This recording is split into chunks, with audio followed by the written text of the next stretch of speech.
ஞாதி அவனுடைய வம்சத்தையே அழிச்சு விடுறேன் அப்படின்னு சங்கல்பம் பண்ணிட்டார பகவான் இந்த மாதிரி சங்கல்பம் பண்ணி எப்போ எவ்வளவு அதுக்கு பண்ண போறேன் அப்படின்னு கேட்டானா குத்வா க்ரூரம் துராத்மானம் தேவர்ஷீணாம் பயாவஹம் தசவர்ஷ சகஸ்ராணி தசவர்ஷ சதானி ச 11,000 வருஷம் நான் இந்த பூலோகத்துல அந்த ராவணனுடையத அடியோடு அழிச்சு ராஜ்ய பரிபாலனம் பண்ண போறேன்னு வாக்கு கொடுத்துட்டாங்க.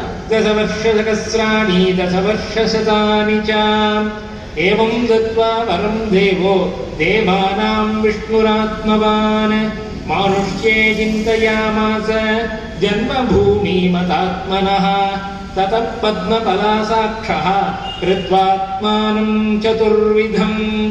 நான் ஒரே ரூபத்துல வரப்போறது இல்ல, 4 விதமா வரப்போறேன் அப்படின்னு சங்கல்பம் பண்ணி விட்டார்.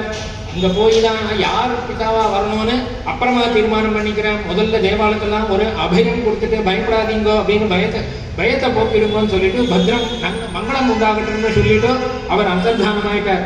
அப்புறம் தான் அங்க போய் யோஜனை பண்ணிட்டு இருக்கார், யார தகப்பனாரா நம்ம வரிக்கலாம் அப்படின்னு.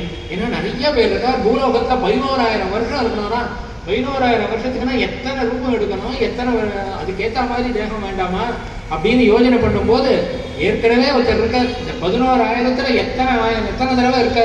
அதே மாதிரி ஒரு ராஜா இருக்க, யாருன்னா 60,000 வருஷம் இருக்கக்கூடிய தசரத மகாராஜா. பேர்பட்ட ஒரு பரம்பரை சகரர்கள்லாம் வந்திருக்கக்கூடிய அந்த பரம்பரையில வந்தவர் அப்படின்னு. பிதரும் ரோஜயாமாஸ ததா தசரதம் நிருபம் ததோ தேவர்ஷி கந்தர்வாஹ சருத்ராஹ ச அப்சரோ கணாஹ.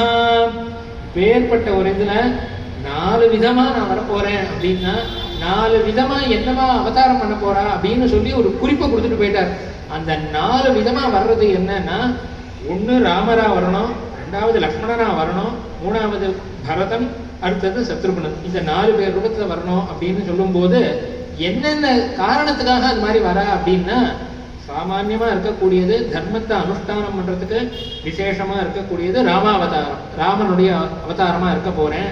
லக்ஷ்மணன் சேவை பண்றதுக்காக விசேஷமா சேவை பண்றதுக்கு, விசேஷத்துக்கும் மேல பாகவதோத்தமனுக்கே கைங்கரியம் பண்றதுக்காக பரத ஆழ்வார் வந்தார். அதே பாகவதோத்தமருக்கு பாகவதோத்தமோத்தமா இருக்கக்கூடிய லக்ஷ்மணன் பரதனுக்கும் கைங்கரியம் பண்றதுக்காக சத்ருகுணனை அவதாரம் பண்ண போறார். இந்த மாதிரி 4 விதமா 4 பேரை அவதாரம் பண்ணி 4 பேரும் 4 விதமா அனுகிரகம் பண்ண போறா இந்த பூலோகத்துல. அததான் சொல்லியிருக்காரு, மானுஷ்யே சிந்தையாமாஸ ஜன்மபூமி மதாத்மனஹா. அதனாலதான் நம்மளுக்கு இந்த ஜன்மபூமி மாதா, அதனாலதான் இங்கிலீஷ்ல மதர்லேண்டுன்னு ஃபர்ஸ்ட் சொல்றாங்க. அதுதான் ஜன்மபூமி, எப்பவுமே முக்கியமானது. ஜன்மபூமிய அவ்வளோ முக்கியமா கொண்டாடி இருக்கான். ததப் பத்மபலாசாட்சः கிருத்வாத்மானம் சதுர்விதம் பிதரம் ரோச்சயாமாஸ ததா தசரதம் நிருபம். இப்படி யாரு பிதான்னு தீர்மானம் பண்ணி ராமர் விஷ்ணுவா இருக்கக்கூடியவர் ராமா அவதாரம் பண்ணணும்னு ஒரு தீர்மானம் பண்ணிட்டார். அந்த கிஷ்கிந்தேல புத்திரத்துவம் தூகதே விஷ்ணு ராஜ்ஞஸ்தஸ்ய மகாத்மனः உவாச தேவதாः சர்வாः ஸ்வயம்பூர்பகவானிதம். ஒவ்வொரு தேவர்களும் ஒவ்வொரு ரூபத்துல தன்னுடைய அம்சங்களை நேர அந்த சக்தியோட நேரா இங்க வந்துட்டு இருக்கா. சத்யசந்தஸ்ய வீரஸ்ய சர்வேஷாம் நோஹிதேஷிணः விஷ்ணோஹோ சகாயான் பலினः சுஜத்வம் காமரூபிணः.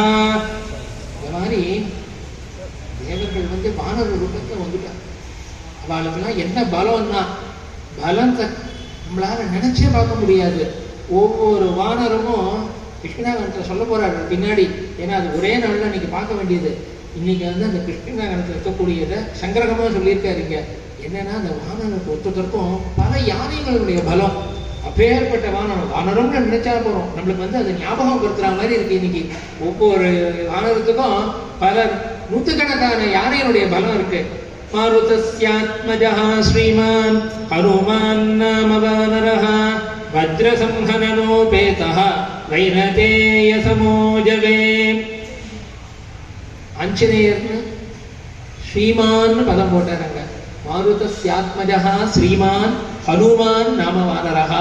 அவர் எப்படி இருக்காரு அப்படின்னா வஜ்ரத்து போல அப்பேற்பட்ட தேகத்தை இருக்க